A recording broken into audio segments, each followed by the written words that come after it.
Hello everyone, this is Val, and today I'd like to share with you some of the ideas I have for putting pockets into journals. I have 20 different ones to show you.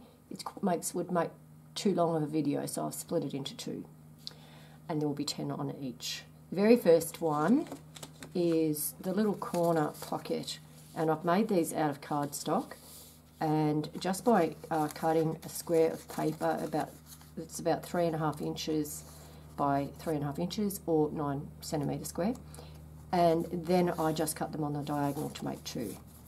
And of course they work on as a tuck, top or bottoms without any worries, and you can dress them up however you want. They look beautiful with a bit of bling and layering on them. This one's just simply got a die cut on it, and that's, you know, the most basic one of all, just to glue that on the side and bottom, and then the tag or card goes in there. The next one is similar. I start with a 3.5 by 3.5 inch square, but instead of cutting it in half, I fold it, and then it gets affixed to your page like so. It has to be that way because of the printing, and then it's a little flip up as well as the pocket. And usually this is just left blank for journaling space, but I sometimes will stamp hello or smile or something in there.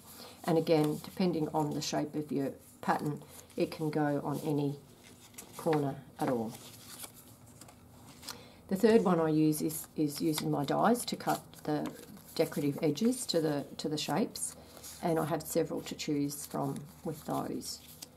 Even this little rectangle that's got that gorgeous little pattern around the outside, I love that one, and there's that one as well.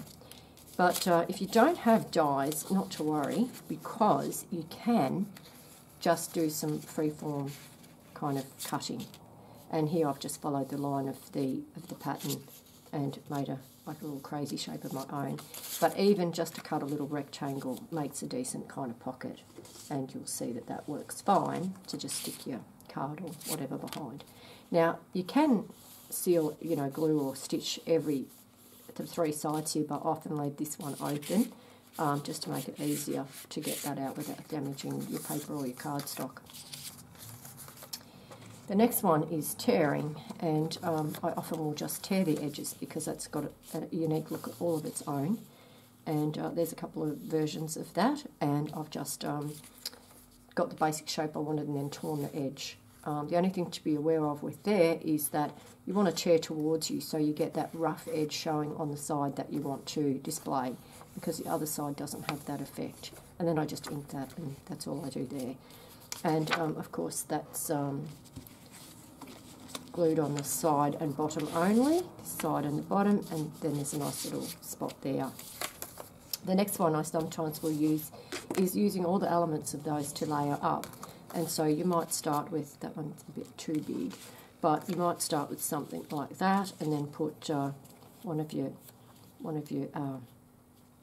torn ones next, and then you could put something else over top of that again if you wanted, and you get the layered look then with room for all different kinds of tags and elements in those various pockets.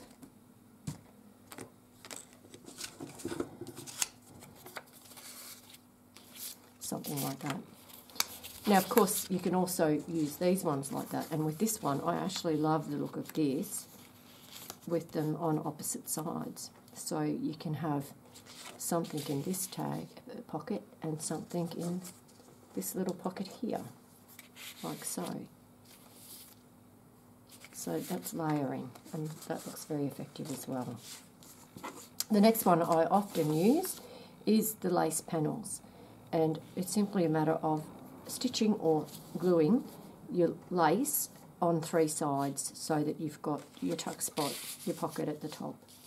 If I were using lace like this, same thing, I would stitch or glue three sides, but I would leave that lace hanging down a little at the bottom. I like that look very much, just a softer look to your journal. The next one I want to show you is using ephemera to make the pockets or tuck spots. And many things do work well with this. And again, you could glue them on 3 sides or just the side and the bottom, and then you've got your tuck spot behind. And it just makes it a bit easier to get them in and out with that side left open. So any of these would make gorgeous little tuck spots very, very simply, just by sticking those down to the page or stitching. All of those work very, very well. The next one I want to show you is the glassine bags. Now, you might be lucky enough to have some, but I don't, so I've made these myself. I started off with A4 sheets of tracing paper, and I've put them through the printer to get a nice print on them. And then I've just cut them into rectangles and folded it up side and bottom and trimmed the top to make the glassine bag. I can give more information on that if anyone needs it, but at this point I just want to show you the various tags and things that I can make.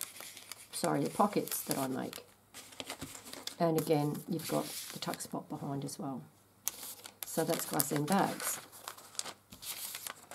The other one that I do is this flip up, flip down. I've got 3 of these to show you. The element is to have journaling space inside here, and you can decorate the edge or not as you wish. You could also make them with patterned paper, of course, but these are some of my versions I've got ready made. You can put something in the middle, like so. You can stamp or decorate inside. And with this one, I haven't decorated it too much. I've rounded the corners and inked it, and there's a journaling space inside, but there's also the possibility to just tuck that behind that little embellishment on the front. And again, the same principle, you would glue side and bottom so that as well as the journaling spot inside, you've got a tuck spot behind it. The next one I have to show you is book pages. And this is the last one in this video. Now with book pages, we always end up with, if you pull any books apart, you'll be like me and end up with all these pages to be used up. And so this is the perfect use for them, but of course you could use any paper for this kind of an idea. What I've done here, cut the top off the paper, off the book page, and then torn and inked that edge to match the side where I tore it out of the book. And then I've just folded up the bottom to make this pocket. And then with the piece I took off the top, I made a little corner pocket as the first one I showed you in this series. And when you glue that on the 2 sides, you get your pocket here, another pocket here, and your tuck spot behind. Now, of course, these can be decorated and embellished, and I would often have put lots of bling on these before I stick them into the book.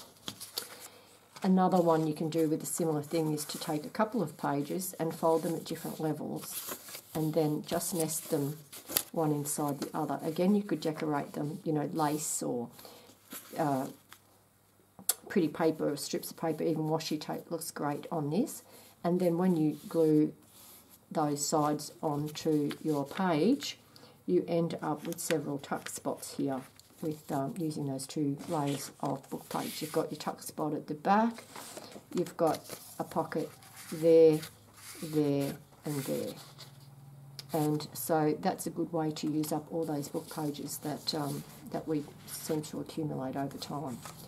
Thank you for watching. I hope you'll stick with me and have a look at video number 2, part 2 coming up.